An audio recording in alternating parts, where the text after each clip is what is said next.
ISACA's Abuja chapter warmly welcomes you to her 12th annual conference, ANCON 2020.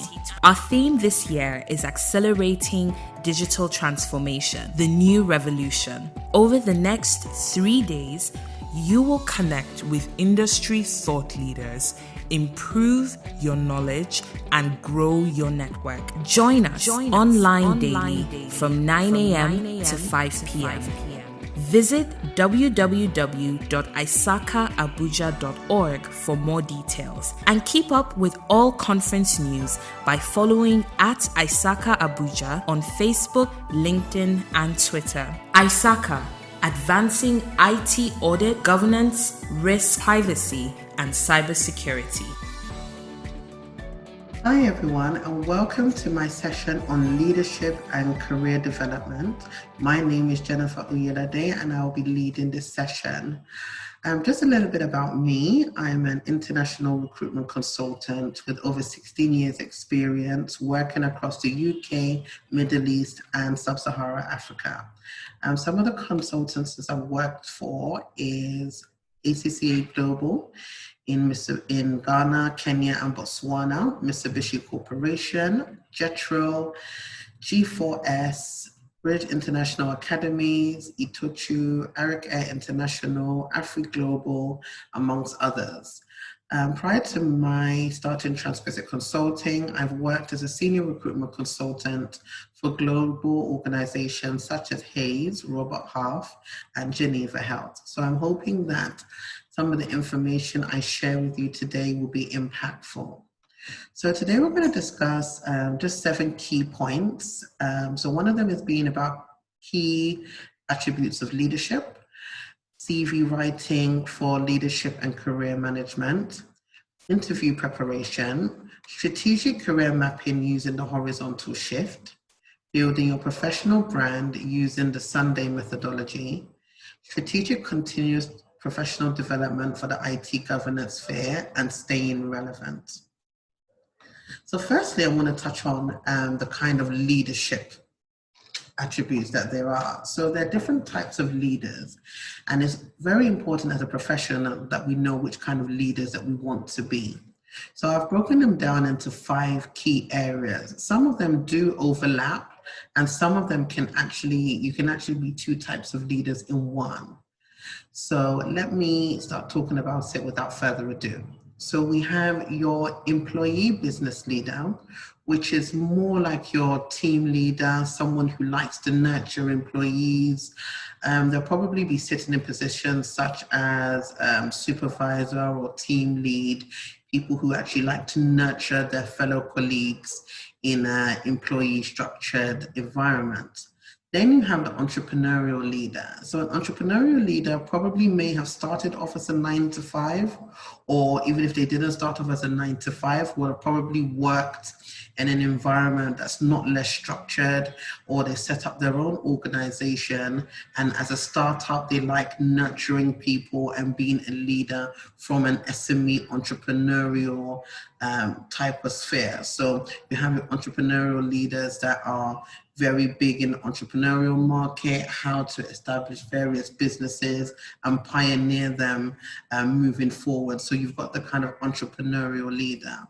Then you have the kind of employer business leader who are normally like heads of department, who have probably gone a bit further up in their career and used to managing cross-functional teams. And they're very much within a structured organization, have probably worked their way up to be a leader, a departmental leader who is practicing some form of thought leadership from a business corporate structured perspective. Then you have a thought people leader. So this is somebody who's very much big on mentorship, liking to nurture people within a specific sector, or not even just a specific sector, but an all-round mentor. So someone who likes engaging with people, seeing how they can nurture them to grow, to be the best version of themselves. You'll find these kind of leaders within counselors, public speakers, people who really like getting involved with the community and mentoring people as a thought leader. And then you have a subject matter leader. So these kind of leaders are people who are very much into their expertise and like to lead or be the go-to person for that expertise. So let me use risk management as an example. Somebody who is very much detailed in risk management wants to be that kind of person who are the go-to person for that specific area. So they have dedicated their time, their expertise to be a leader in that sector and like to be known as the go-to person for information or for product knowledge on that specific area. Now, as I said before, some of these type of leaders can be cross-functional. So you can still find a subject matter leader within an employee business. So an employee business leader can also be a subject matter leader, and a thought people mentor can also be an entrepreneurial leader. So a lot of these types of leaderships do cross over, but it's about finding out which kind of leader you would like to be and how to nurture your career, your personal development, and your key attributes to be able to emphasize on the type of leader you would like to be. Now, to successfully lead, you have to be mean. So when we hear mean, we hear of a lot of negative things, but mean in this acronym is more about how to be able to manage your team effectively. So mean stands for managing expectations. So you have to be able to communicate effectively what you expect from your team that you're managing and also what they should expect from you. Leadership is not necessarily about delegating only. It's also about delegating and understanding what your team needs in order for them to succeed, and also what you expect from them in order to be successful. So leadership works both ways. You have to be able to lead and also be led. So being led meaning that you allow your team to communicate their expectations from you as well as what they expect from you as a leader. So also make sure that it's important that you are transparent with your colleagues so that they know exactly what they should expect from their deliverables, and as a manager, what you are going to do to support them so that everybody's expectations are managed. The E stands for empathize. So show your team your concerns, because just like you, they're human beings too that have a lot of obstacles that they're overcoming both professionally and personally. So in order to be able to understand exactly where they're coming from, you should be able to be empathetic, because you're probably once in that situation too as a professional coming up before you became a leader in your space. So be empathetic with them and try to provide solutions to the problem. So being a leader is not just, again, about leading people, but it's also about being a solution provider to those that work with you.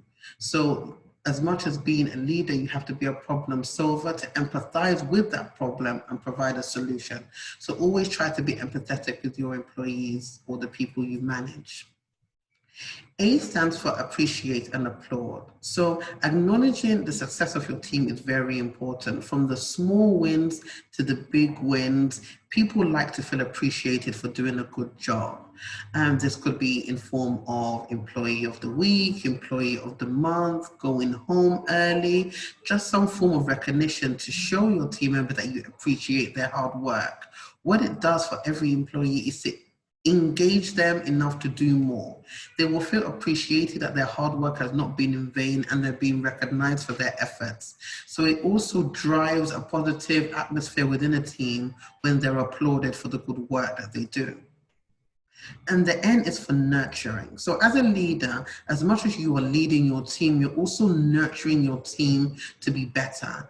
So even for when you're doing succession planning, you have to nurture your team to find the shining star within your team to then be able to plan successfully should in case you're not in the office or should in case you're moving on to greener pastures, that you've nurtured the people in your team to be better professionals. So this could be through learning and development opportunities. This could be from imparting your knowledge down to teach them to be better. This could be anything, as long as you're showing that you are interested in their future.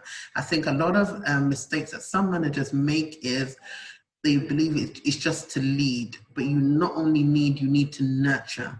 You need to nurture your team so that you can be seen as not just being a nurturing leader, but someone who prepares for the future through professional development. So to summarize the leadership, it's very important to be a very proactive leader that manages the expectations of your team and also provide the deliverables so that you are also held accountable. We're all held accountable in the professional world, regardless of whether you're a leader or an employee, or whether you're just a team member, we're all accountable. So in order for us as leaders to be accountable, we have to be able to manage our expectations, empathize with the people that we work with, be a solution provider for any obstacles, appreciate and applaud our team to ensure that we're getting the best out of them and we're appreciating their hard work and nurture them to be better professionals for tomorrow. So that summarizes my area on leadership. So let's now go into how we can convert our attributes of leadership into employability. So here's the next section on CV writing for leadership and career management. So it's a fact. On average, an employer takes about 5 to 7 seconds to scan a CV or a profile before they determine whether they're going to read on or not. Now, within 5 to 7 seconds, you have the chance to be able to say, what am I going to put at the top of my CV? What content am I going to put on my CV to engage the reader? So how do we gain the attention of the reader within 5 to 7 seconds? So the first thing is to ditch the methodology of the 2-page CV. Over my career, I have come across a number of people who are so talented in their expertise, but they've really munched their expertise down to 2 pages. And while I have the technical eye to look at that CV and say, I know if I probe this person more, I'll probably be able to get a lot more out of them in regards to their competency than the CV. But not all hiring managers have that eye or have that nick to find those things out. So the 2-page CV doesn't really project your complete experience. So let me give you a scenario, for example. You are a multi-million-dollar business owner and you want to now hire a CFO who's going to manage your finances, the profit and loss of the organization, put some strategic direction in place. And a candidate walks in with a 2-page CV. Now, would you hire that person to manage your millions and millions of dollars? I would like to assume that the answer would be no, because within a 2-page CV, you haven't seen where that person started from, their academics, what experience they've had that gets them to the point of being a CFO to manage your finances. You can't really see their thought process in regards to the organizations they've worked for, the responsibilities they've had, the achievements they've had in that particular role. In a 2-page CV, there's no way you'll be able to articulate that enough. So in a nutshell, you'll probably be shooting yourself in the foot for career opportunities just because you haven't articulated your competencies well enough. Now, companies spend millions and millions on recruitment every year. Now, the wrong hire is always going to be a costly one. So what all employers do is ensure that they're hiring the right technical hands in order to achieve their objective with their hire. So anybody who's serious about hiring will take that time to go through a detailed CV.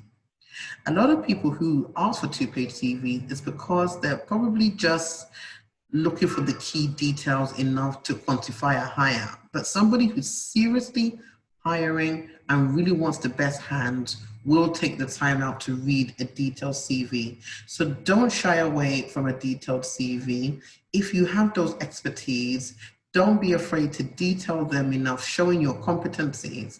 And if you use this formula that I'm about to say, you will be able to write a very detailed CV. So the formula really is, what were your responsibilities? What exactly do you do in each of your roles? How do you do it? What are the tools you use that allow you to achieve your duties? And what's the end result? How did it affect the organization positively? If you refrain from the one-line bullet point and you implement all this formula to write your bullet points, you will find that you will have a very detailed CV. Not only will it give your CV some depth in regards to its content, it will excite the reader because half of the questions they will probably ask you in an interview, you've already stipulated them in your roles and responsibilities. So what it does is it tells a story about you as a professional, the kind of role that you've done, the expertise you have, your competencies, and that in itself will interest the hiring manager to have a conversation with you. And that conversation will be less about whether you can do the role or not, because using the formula, you've already detailed that in your CV. It's more whether this person is going to be a right culture fit. Could they fit into our organization? Could I see them blending with our team?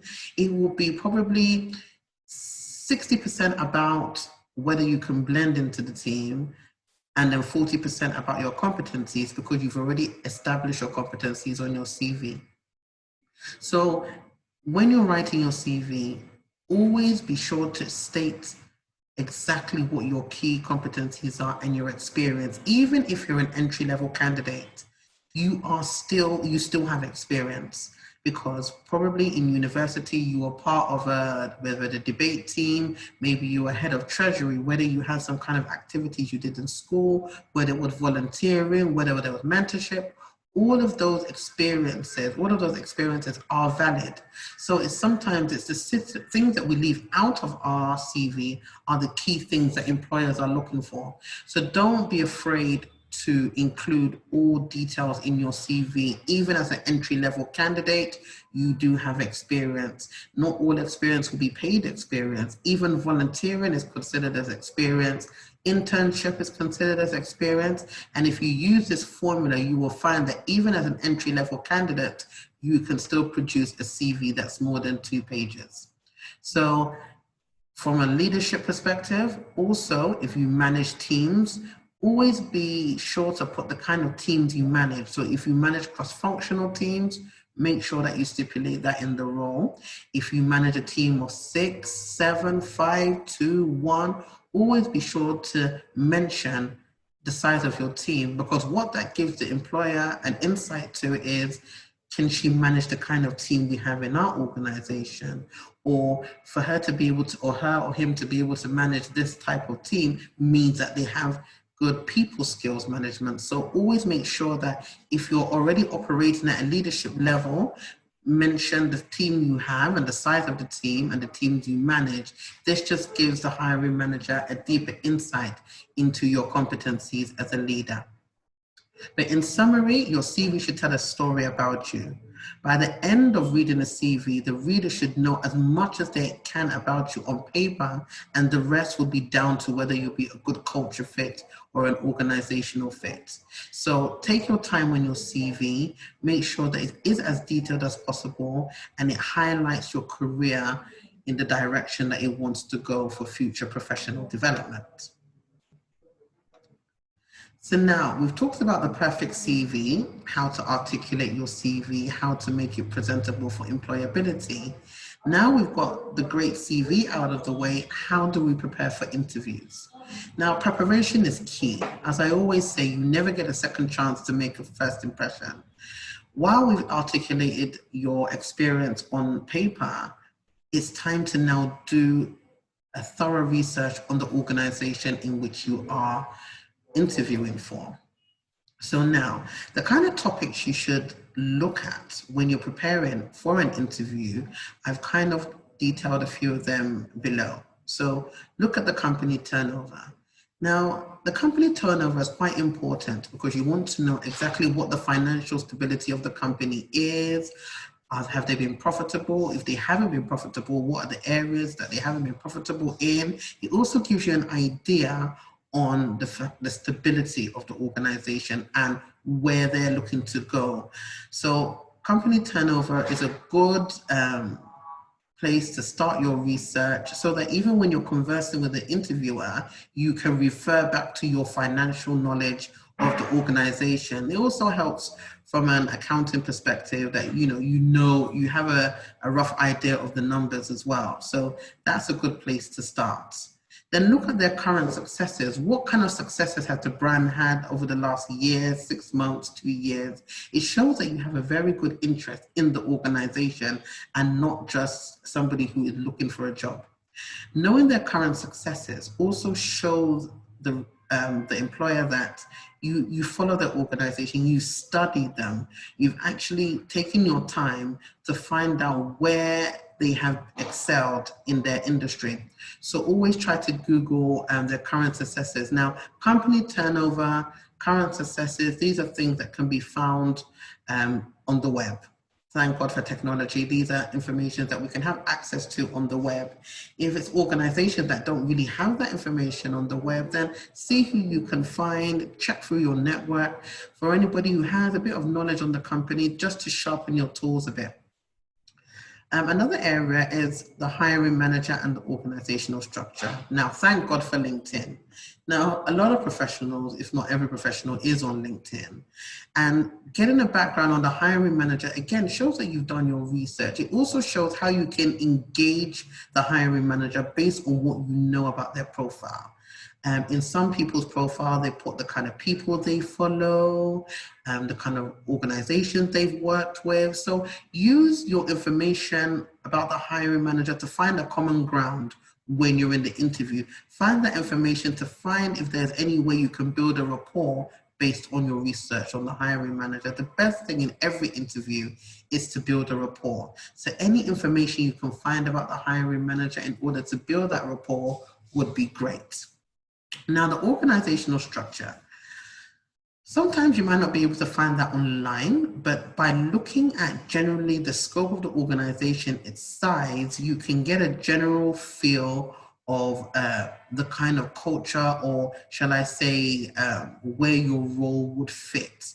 And from there, you can generally anticipate the kind of culture. So for example, from a large multinational, maybe working in the head office, it's very likely that the organization will be very buzzy, very, very high driven, very fast paced. So using the size of the organization, the size of the offices that you'll be working in, you'll be able to understand or determine, shall I say, how you as a professional will be able to fit in that culture. So again, doing your research on there will help you prepare for the kind of personality that would fit into that kind of structure. Another thing you should look at is the company objectives. What are they known for? What is their ethos? A lot of organizations have that in their byline. A lot of organizations, if you check their website, always has what their objectives are: to be a leader in their field, or to change the dynamics of the economy. There's always an objective that a company has. So knowing that objective also helps you prepare to see that if you are able to meet that objective from the role that you're trying to apply for. Now, I decided to tap on a few questions that usually come up in interviews. So let's go through a few of them so that you can understand a bit better how to best articulate your answers. So one of the common questions is, tell me about yourself. Now, tell me about yourself doesn't mean my name is Jennifer, I'm the only child of my mom, I was born in London, I have 2 dogs, a cat and a pony. No. When an employer asks you to tell them about yourself, it's more along the lines of, give me a summary of yourself from a professional perspective. Give me a summary of your educational background, the kind of roles that you've worked in, what you most enjoyed about the role. Just give me a summary of your professional experience to date. Now, this question is an open-ended question because an employer wants to see how you articulate yourself in regards to presentations, in regards to public speaking, in regards to just articulating yourself in general. So employers like to throw this question as an open-ended question just to see how well you sell yourself if you're given a platform. So be very careful not to be too long-winded, but say enough to be able to capture your professional and your personal experiences in a nutshell. Another typical question is, why do you want to work for us? Now, this question does sound very cliche, but again, it's actually another open-ended question for an employer to know exactly how much research have you done on us. So why do you want to work for us? This answer should be surrounded by what you know about the organization, not because it's a multinational, not because, oh, I just wanna grow. Don't be very generic with your answers. Be intentional and specific. Why do you want to work for them? It's okay to even be selfish in your answer and say, okay, based on where you see your career growing, you feel that this organization has the platform in order for you to be able to grow and learn while you're giving back to the sustainability and the success of the brand. You have to be very honest and very intentional about your answers, because believe me, hiring managers really do see through these things. So be very honest about why you want to work for the organization, and let that answer surround itself with the organization and your own professional development. Another type of question that most employers ask are scenario-based questions. And these scenario-based questions are really to analyze your thought process. So how would you react if you had a very difficult customer, or if your system shut down, what would you do to rectify it? Or if there was a breach in a system, let's say from an IT governance perspective, what would be your first point of call in order to rectify the situation? This is the most crucial type of question, really, because this question is how an employer analyzes your thought process, how you handle difficult situations, what you do under pressure. There are different answers that they're trying to seek from a scenarios-based question. So the best way to answer this is to bring it back to a scenario that you've actually had to deal with in real life. So if you've come across a difficult customer in the past, how did you handle it? If you have, if a system was breached and you were able to rectify it, how did you go about it? So start your answer by, or when I was working at X and X company, I was actually faced with a similar situation where this is what happened and this is how I dealt with it. Always bring the question back to real life experiences, because what that then shows the interviewer is that you have dealt with such situations before. You're talking from experience, and you've talked about how you were able to handle that situation from your experience. Now, if you haven't even had that kind of experience, you can still answer from a scenario-based perspective, but let your answers be with thought process. So this is what you did. This is how you did it, and this was the results. So also use the same methodology as writing a CV is the same as when you're answering a question. This is what I did. This is how I did it. And this is the end result. So this is what the effective result was from what I did. So always use that scenario to answer your questions, because again, apart from them being real life experiences, it demonstrates thought due process. Another question is, where do you see yourself in the next 5 to 10 years? Now, a lot of people answer this question and say, oh, I see myself being a manager of this organization, or I see myself being director of this organization. Those are very cliche answers. Be very intentional about where you really do see yourself in the next 5 years. You could say, okay, I work in data protection now. I see myself doing a course in risk analysis, and I decided I want to work as a risk analyst that specializes in data protection on a managerial level. Or be very specific about your answers, because being specific about your answers also shows the interview that you actually have a career plan, that you actually have a professional development plan of how you see yourself and your career in the next 5 to 10 years. Even if it's not within that organization, you can still stipulate exactly where you see your career being. They're not asking you, do you see yourself in my organization within the next 5 to 10 years? They're asking, where do you see yourself as a professional in the next 5 to 10 years? So with this particular question, stay away from the organization and focus more on your own personal development. Where do you professionally see yourself in the next 5 to 10 years? Now, the last question, which is actually a deal breaker, which is, do you have any questions? Now, I have seen many interviews go south, even though they've had an excellent engagement with the hiring manager. There were laughs, there were smiles. I have seen interviews go south all because a candidate did not have any questions. I have seen mediocre interviews completely turn round for the better because the interviewer had questions. So it's always important to have at least a minimum of 5 strategic questions to ask your interviewer. So I've given a few examples. The first one would be, what would be expected of me in the first 3 months? Now, this is a very assumptive question. Assumptive in the sense that you already see yourself in the organization. So you're asking them, where do you see what's expected of me in the first 3 months? What would my deliverables be? You're already envisioning yourself in the organization. So you're already coming across as a forward-thinking professional.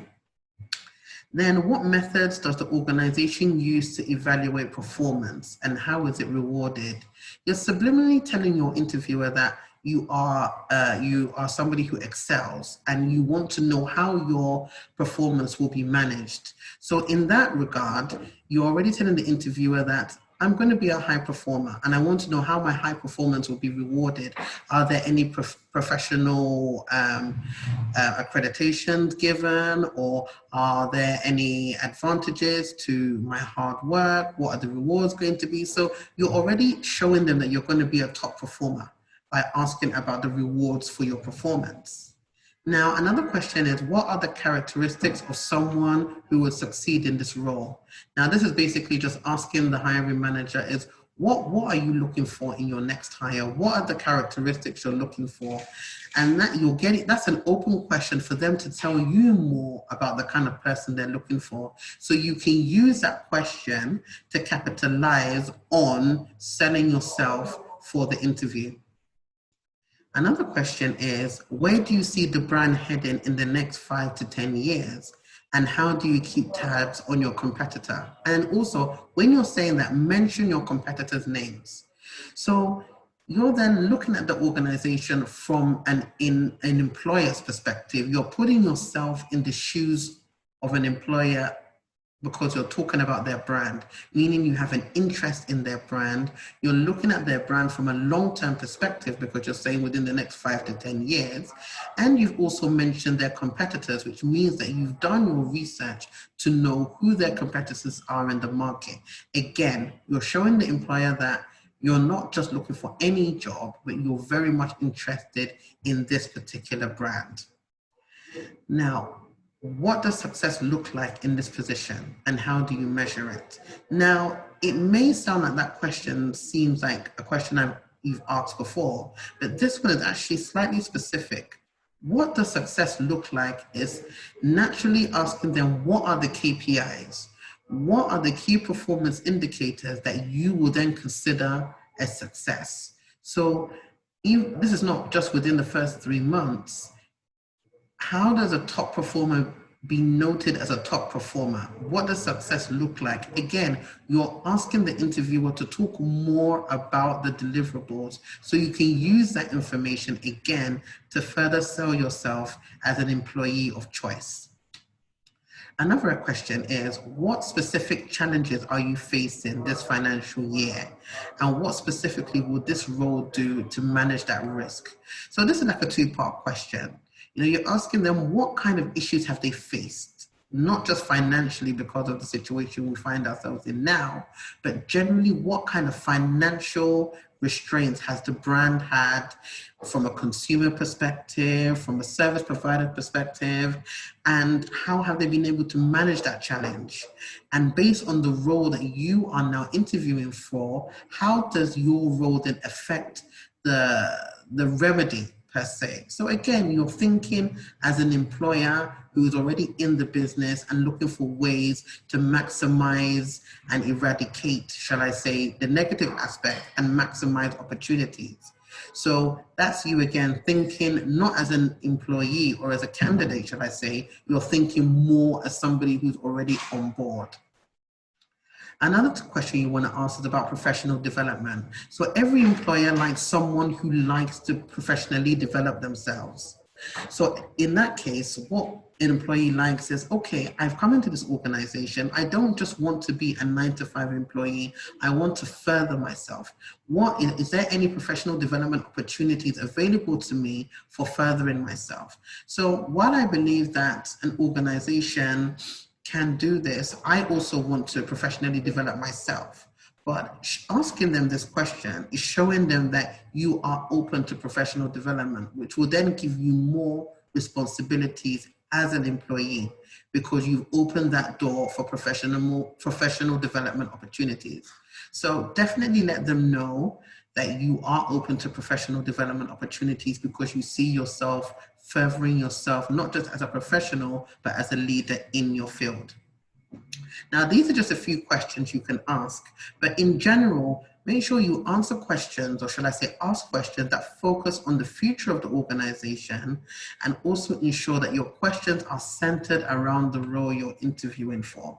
Now, be careful not to ask questions that are obvious. So, i.e., questions that information can be found out on the internet. So be very strategic about your questioning. Don't make your questioning so much about the narrative of, okay, they have offices in various areas or they have a staff strength of X. Ask questions that are going to be beneficial to the business and beneficial for your role. So again, be very careful about your questions because your objective really is to engage the interviewer, leaving them feeling wanted, making them feel needed because you've demonstrated your interest to be part of their success story. So the objective is to ensure that you want to be a part of them just as they need you, So it's a very much a tit for tat relationship, a selling and buying relationship. They want you to sell yourself to them and they want to buy into your expertise. So strategic career mapping, how to reach your professional goals by using the horizontal shift. So with career development, it's never really just a straight line, or shall I say a cascading line going up. Sometimes to get to your destinations, you may actually need to go horizontally. And this is how I'll explain it using a very simple example. So a lady who works as a sales manager in a family-owned boutique, which is probably quite small, maybe 5 to 6 team members, and has spent 2 years in that position. Now they've left that position to now take on a role as a sales manager in an SME fashion house. Now, what they have done already is they've leveraged on the sales experience that they've had in the fashion boutique, which was enough to join an SME fashion house because they've already had some form of a background in sales from a fashion perspective. Now, working in that role for 3 years, she then left to join a sales manager at a global retail chain. Now, that is called a horizontal shift. Why? Because every single step she has made, she has used her previous experience to leverage. So working in a family-owned boutique, she understood the ideology of sales, the basic experience of sales, and she had excelled in it by giving herself at least 2 years to learn the ropes. Now with that experience, she's now leveraged on it to obtain a sales manager role, exactly the same job title, within an SME fashion house. Now, within the SME fashion house, she definitely would have graduated in regards to her responsibilities, but again, she's leveraged on her previous experience to get her to that SME fashion house. Now, after 3 years, she's now gained 5 years experience in 2 different business environments, in a startup, in an SME, and she's gained that knowledge and leveraged on it to now work for a global retail chain. Now, while her job title has remained the same, her responsibilities has grown at each and every role. which means that from every role, she's gained different exposure, which made her a well-rounded fashion sales manager enough to attract her to a global retail chain. Now, with the horizontal shift, that means that we shouldn't focus so much on job title, but we should look at what responsibilities and what exposure that role has to offer our career. Now, in the long run, career mapping doesn't yield fruit immediately, but with the right dedication, you're able to reach your goals, again, by practicing the horizontal shift. Now, when you're career mapping, you have to ask yourself you have to critique yourself and ask yourself some real strategic questions. Now, you have to ask yourself, does this position you're applying for fit in with your career objectives? And have you taken into consideration the role, the sector exposure, and the responsibilities? Now, let me break that down a little further. Now, I mentioned before in regards to the role and expanding on your responsibilities, but now let's talk about sector. Now, you may have 6 or 7 years as a IT analyst within FMCG, for example, and now you want to get into banking. Now, to make that horizontal shift, you may, or you may not, may have to make some form of sacrifice just to get into the industry you want. So it could be a slight pay cut. It could be a case of relocation. There could be so many different factors that you may need to consider when you're probably transitioning from one sector to another. Now, that doesn't mean that because you have made that sacrifice, you will not reap the benefits of it. It just means that you are literally horizontally carrying your expertise from one sector to another, which again can make you a well-rounded professional. So when you're deciding on what way to go around the horizontal shift, take into consideration the exposure it's going to bring to your career in the long run. Then you can ask yourself, working in this position, what would my next step be? So what is the next step that I'm going to acquire? So if I'm working as an analyst, am I looking to be a manager? What is the next step? And what expertise or what exposure do I need to achieve the next step in my career? And this organization that I'm looking to apply to, where do they fit within my succession plan? So for example, if you're working for an SME and you're looking to work for, say, a multinational, the SME responsibilities, are they vast enough to prepare you for that move to that multinational? So it's the responsibilities and the exposure that you need to look at when you are deciding your next career step. Then you ask yourself, working for this organization, would my market value increase after this engagement? So when we're talking about your market value increasing, so are you going to be exposed to different multicultural teams? Are you going to be exposed to various markets? Are you going to be exposed to different kind of responsibilities? After you work in this position, what would be the end result that you're going to take away with you, that you're going to leverage when you're applying for your new role? So you have to take those into consideration too, that would my market value increase or will it remain the same? Am I literally moving from role to role without gaining any exposure? Or am I looking at the responsibilities and the exposure that I can use as a leverage to get me to my desired goal? So if you can positively identify with a lot of these questions, then don't let anything stop you. Don't let the job title stop you. Don't let the organization size stop you. As long as those exposures are aligned with your career development, then go for it. You can seek advice from a mentor. You can even seek advice from people who you respect in the industry. But sometimes in order to move forwards, we might have to take a few steps sideways, not backwards, but sideways. And that's what I call the horizontal shift. Now, building your professional brand using the Sunday strategy. Now, you are a brand. You are a professional with expertise that an organization is sorting for.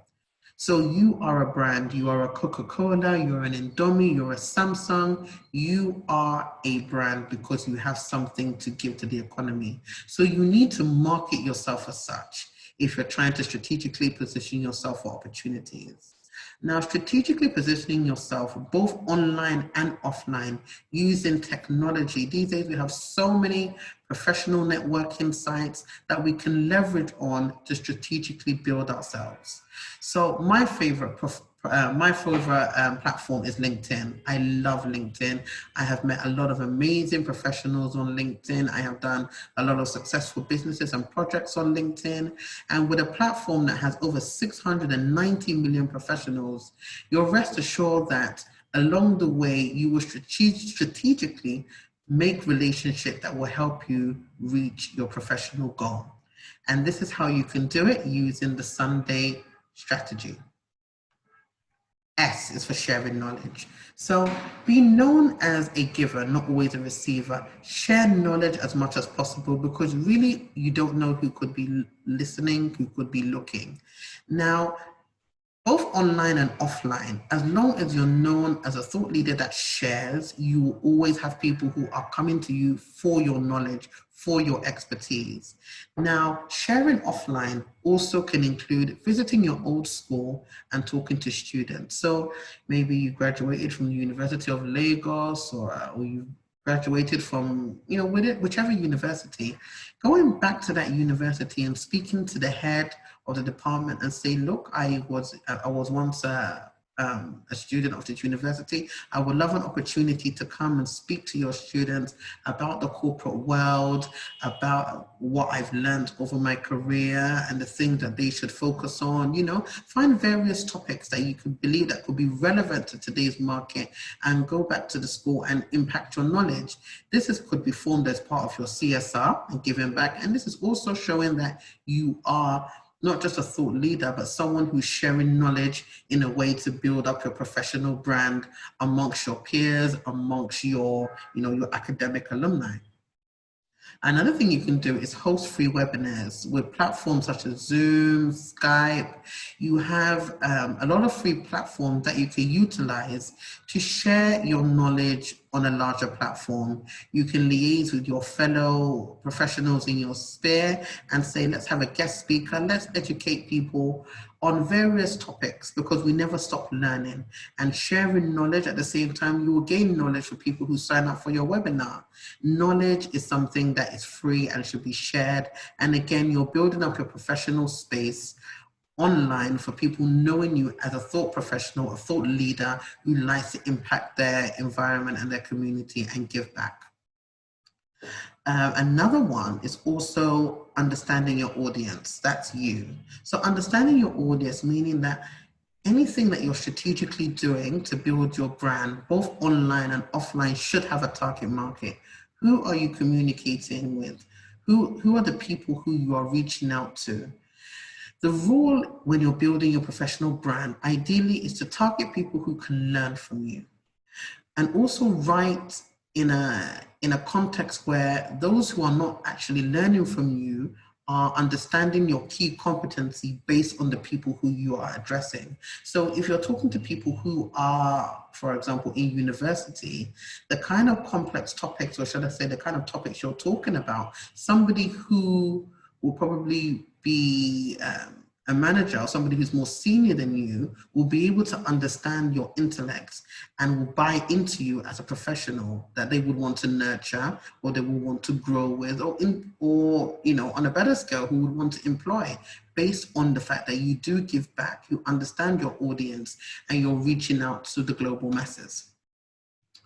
And N is for networking. Oh, I can't stress how important it is to network, both online and offline, using sites like LinkedIn, your alumni, networking events, wherever you can meet your fellow professionals. By all means, take advantage of the opportunity. What you would actually find is that even offline, you find that a lot of professionals are a lot calmer. A lot of professionals are a lot more relaxed in networking events. because they're not under pressure to do any form of deliverables work-wise. They feel a lot more relaxed and have time to engage with you more. So try as much as possible to attend as many networking events as you can. Always go with your business cards. Always have some kind of engaging conversation just to build up your network and to follow through with your network. So as you meet a new connection, try as much as possible to keep in touch with them as often as you can, because the more relevant you remain in their mind, the more opportunities that arise they will remember you for. So always be open to networking and make it something that you make a conscious effort to do. Now, D is for decisive and for definitive. So whether you're contacting people on a social media website or whether you're engaging with somebody face-to-face, always be definitive about what it is that you are hoping to achieve. So if you're speaking to a manager or a leader of a specific field, have an intention of what you hope to get from that conversation. It doesn't necessarily have to be a job. It could be information. It could be anything. But with every move you make in regards to your professional development or your professional branding, be intentional about your agenda. And A is for approach. How do you approach the situation? How do you approach a potential hiring manager? As I always say, you don't get a second chance to make a first impression. So always be very, very careful about how you approach a professional that you want to engage in. Be very definitive, know exactly what you want, do your research and your homework about the professional. I mean, I've come across a lot of people over the years who I've engaged with a lot more because they've done their research. They probably know what I'm into or know what my kind of aspirations are based on the things I post online. So doing your homework on anybody is always a soft landing. It's always a warm conversation. It's not a cold call because you've already understood the professional to a certain degree, and a lot of people are more receptive when you have done your homework. And Y is for yielding. So in financial terms, yielding is giving a product or gaining some form of financial return.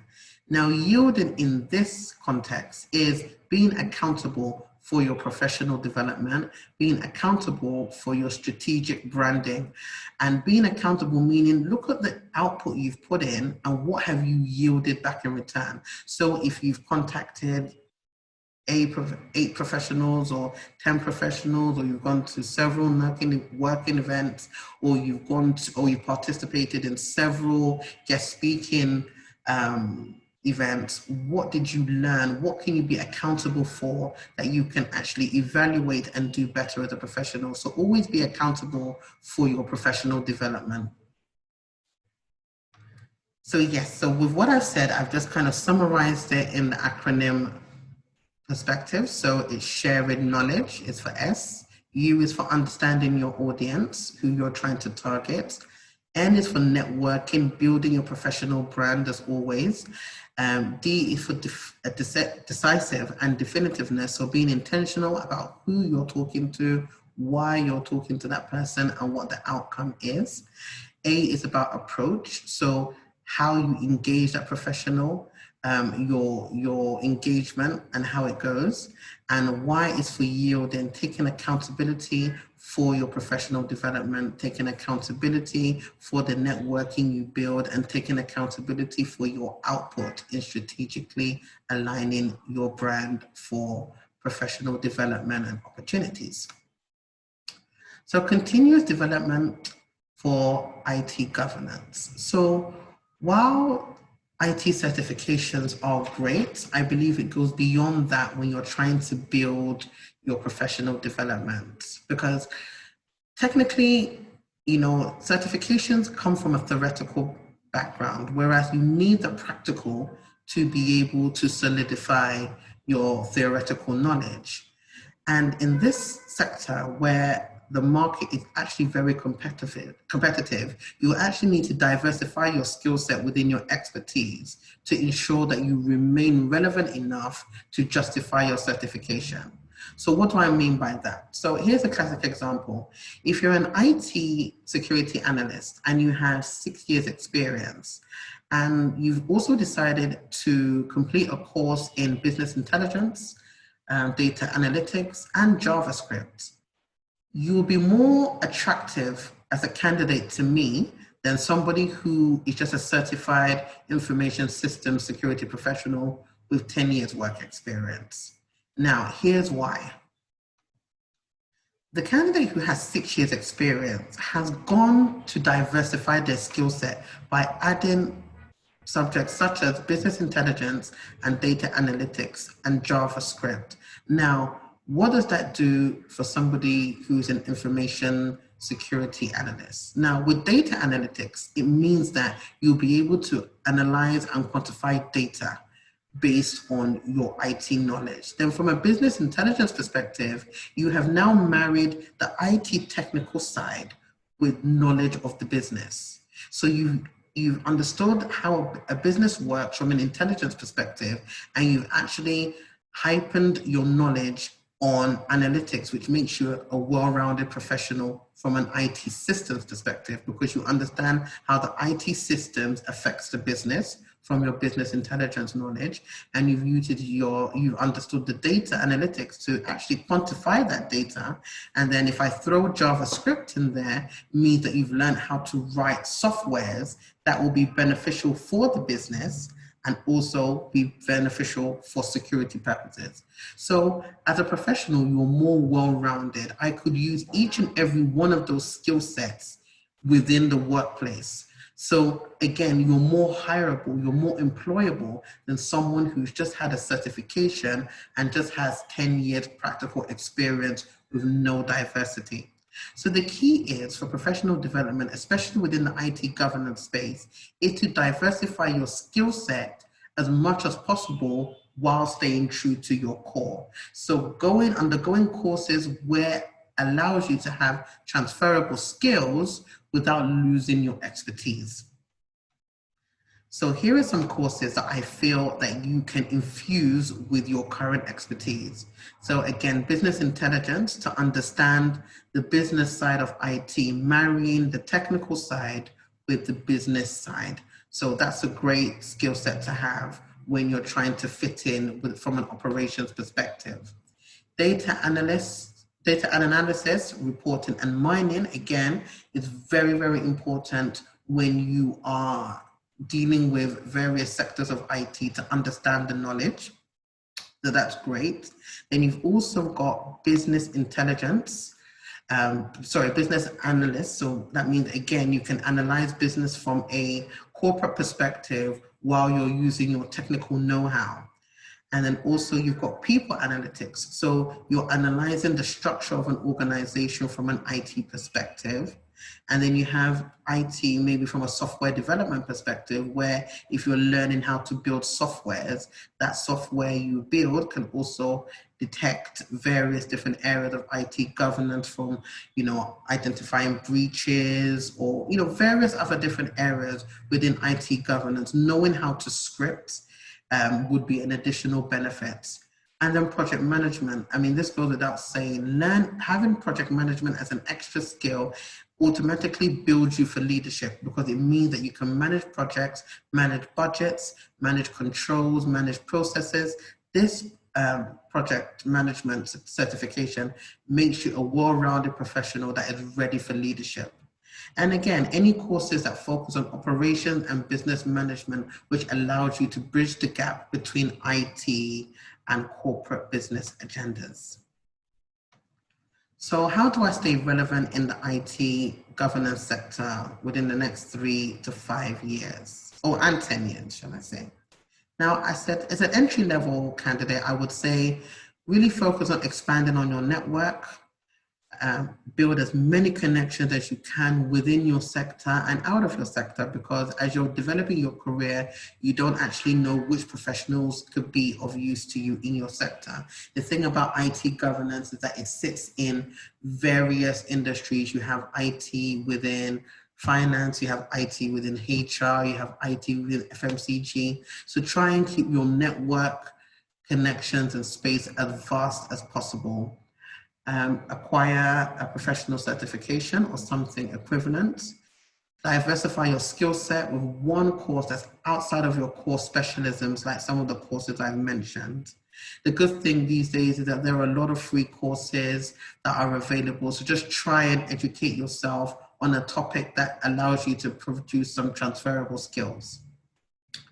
In the next, shall I say, again, 5 years, 10 years, again, apart from continuing to expand on your network and add in some professional development courses, at least do a lot of interaction with your network from a guest speaking perspective, from a mentorship perspective. Try as much as possible to expatiate your knowledge by not just studying and researching on articles within your specialism, but using those articles and your knowledge to impact on others. So always focus on the theoretical part of your professional development and see how you can develop that theoretical knowledge to practical knowledge and how you can develop that practical knowledge into a mentoring space. So thank you for participating in my session, and I would implore you can all connect with me on LinkedIn. I talk about career advice tips, interview preparation, vacancies as and when they're available, recruitment methodologies and interview preparation and human resources, and anything that is focused around employability. So please feel free to connect with me, and I'm also available for one-to-one career consultations and also any kind of area, again, around employability, career development, leadership management, and so on. So please feel free to connect with me.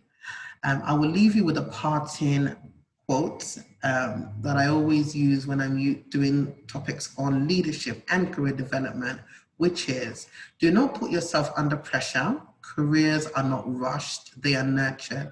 With the right amount of water and positioning towards the light, it will blossom into something beautiful. So thank you very much for tuning into my session. Please feel free to reach out to me on LinkedIn, and I look forward to meeting a lot of you and establishing a lovely relationship. Have a lovely day and take care.